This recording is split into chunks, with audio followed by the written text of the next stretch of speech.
धारा 369, हम आपको बता दें कि धारा 369 स्नैचिंग के मामले में रिकॉर्ड की जाती है। इससे पहले स्नैचिंग का मामला बहुत छोटी वारदात मानी जाती थी, लेकिन 369 2015 अमेंडमेंट के बाद हम आपको बता दें कि इसे एक क्रिमिनल इन्वेस्टिगेशन की तहत मानी जाती है। इस मामले में अपराधियों को लंबे समय तक की जेल और भारी भरकम जुर्माना भी भरना पड़ सकता है। इसके अलावा दी गई जानकारियों में हम आपको साझा करेंगे कि 369 मामले में एडवोकेट जांगड़ा ने किन लोगों को बरी कराया। इसके अलावा क्या जो पुलिस के द्वारा या फिर कानूनी कार्रवाई होने के माध्यम से जब आम लोगों को परेशानी हो जाती है और एक समय बाद जब जज के माध्यम से वो बरी हो जाते हैं, तो क्या वो कोई से भी कोई केस दायर कर सकते हैं। इस मामले में जानकारी देते हुए एडवोकेट जांगड़ा ने हमें जो जानकारी साझा की वो हम आपको बताएंगे। जी, बात ये है कि ये एफआईआर जो है 8/9/2018 की है और इसमें 2 एक्यूज्ड थे, प्रदीप कुमार और शुभम।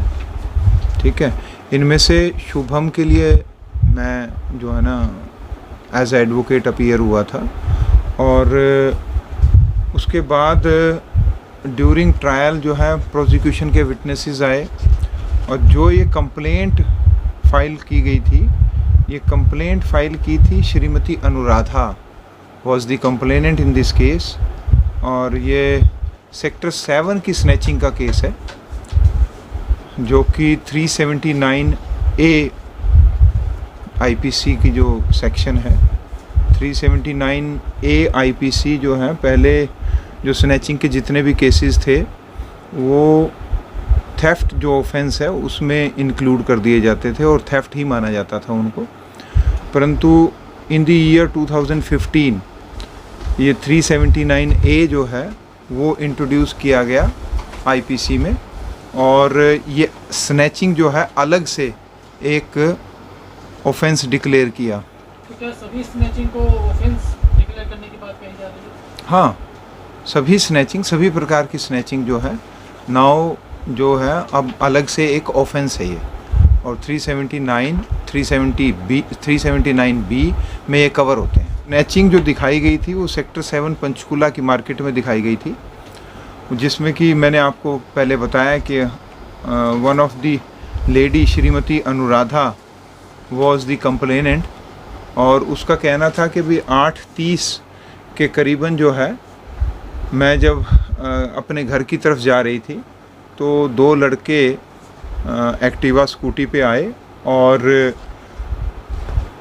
अंधेरे का सहारा लेते हुए उसने मेरे हाथ से जो है हैंडबैग जो है छीन के चले गए थे। जो हैंडबैग जो है जिसमें कि मेरे कई वैल्यूएबल चीज़ें थी, जैसे कि मोबाइल फ़ोन के 2 सिम थे, मोबाइल फ़ोन था, 2 सिम थे और फिर उसने कैश लिखवाया, 3000 कैश था, 2 गोल्डन टॉपर्स लिखवा रखे थे, ATM card and etcetera asset, सारी चीज़ें उसने फिर एफआईआर लॉज करवाई। जो पुलिस है, पुलिस ने एफआईआर लॉज की और फिर ये इन्वेस्टिगेशन चालू हुई।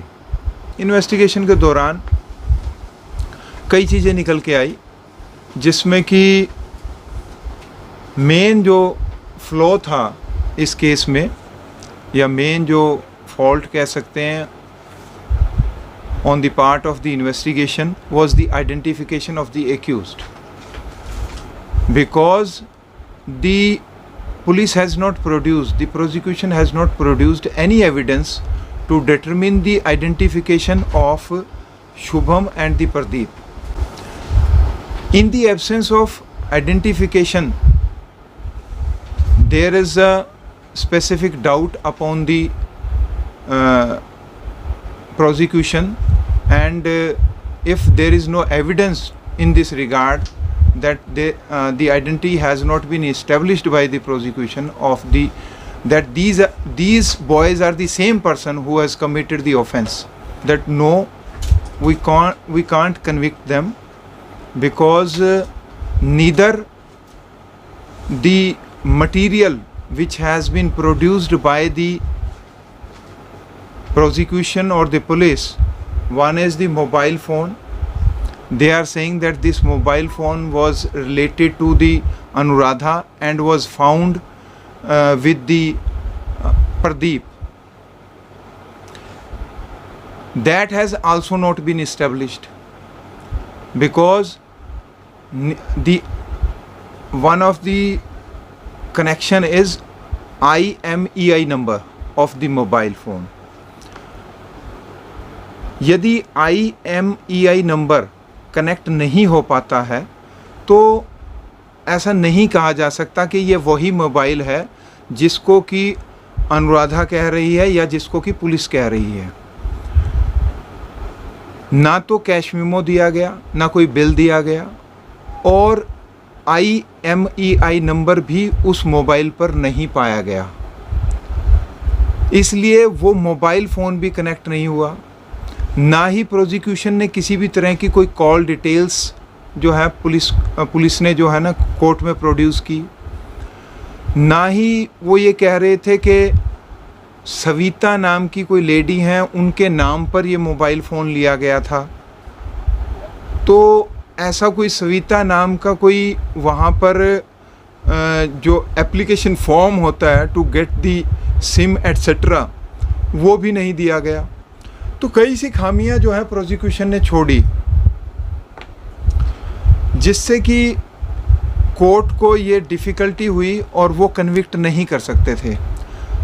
Thereby the benefit of doubt has been given to the accused persons, both Pradeep as well as to the Shubham, and were acquitted by Honorable Session Judge Panchkula on dated 2nd September 2021.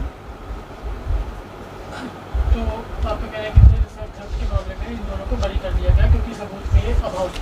Yes, yes. तो sir, अगर ये सबूतों के अभाव की बात की जाए तो जो व्यक्ति एक्यूज पाया गया था, एक तरीके से परेशानी हुई इसको, हाँ तो जी। इनके लिए मतलब क्या बात की जाए कि इनकी समय का कहीं ना कहीं कोताही हुई, या फिर इन्वेस्टिगेशन की बात की जाए तो प्रॉपर नहीं बरती गई और व्यक्तियों को परेशान किया गया, इन चीज़ों की अवधारणा कैसे बनती है? देखिए सूरज जी, ये तो बात बिल्कुल ठीक है आपकी कि इसके लिए भी कोई इनको, बात नहीं? हाँ बिल्कुल, मैं बताता हूँ आपको, ये बात बिल्कुल ठीक है कि एक पर्सन को जो है ना अरेस्ट कर लिया जाता है on the basis of suspicions कि इसने ये ऑफेंस जो है कमिट किया है, परंतु उसके बाद में पूरा का पूरा एक ट्रायल होता है। ट्रायल में प्रोसिक्यूशन एविडेंस आते हैं, सारा कुछ होता है, ठीक है। और जो पर्सन है जिसने क्राइम कमिट भी नहीं किया है, जैसे इसी केस में लगा लो, ये दोनों जो लड़के हैं वो उस केस में थे ही नहीं, किन्हीं और लड़कों ने ही वो वारदात की होगी यदि हुई होगी तो। उसके बावजूद भी इन लड़कों को पकड़ा गया, इन लड़कों को अंदर रखा गया और बाद में इनकी बेल होती है। उसके बाद में पूरा का पूरा एक ट्रायल इनको करना पड़ता है। मतलब एक पर्सन जिसने कुछ किया ही नहीं है उसको पूरी की पूरी प्रोसीजर को फॉलो करना पड़ता है और आना पड़ता है। On each and every date in criminal law, on each and every date accused has to be present in the court. तो जब इस तरह की स्थिति है तो ये नहीं है कि उनको कोई मुसीबत का सामना नहीं करना पड़ता, परेशानी का सामना नहीं करना पड़ता। इसमें सूरज जी मैं ये बता रहा हूँ आपको, यदि इस तरह की स्थिति आए तो जो एक्यूज्ड है, जो एक्विट हुआ है, जो बरी हुआ है और उसकी कोई भी गलती नहीं थी, तो वो सूट फॉर डैमेजेस है। He can claim the damages from the state, क्योंकि स्टेट की द्वारा जो मशीनरी है उसमें कहीं ना कहीं खामी रही, इसलिए जो रियल कल्प्रिट हैं वो तो बाहर हैं आज भी, और जो कल्प्रिट थे ही नहीं उनको कल्प्रिट बनाने की कोशिश की गई।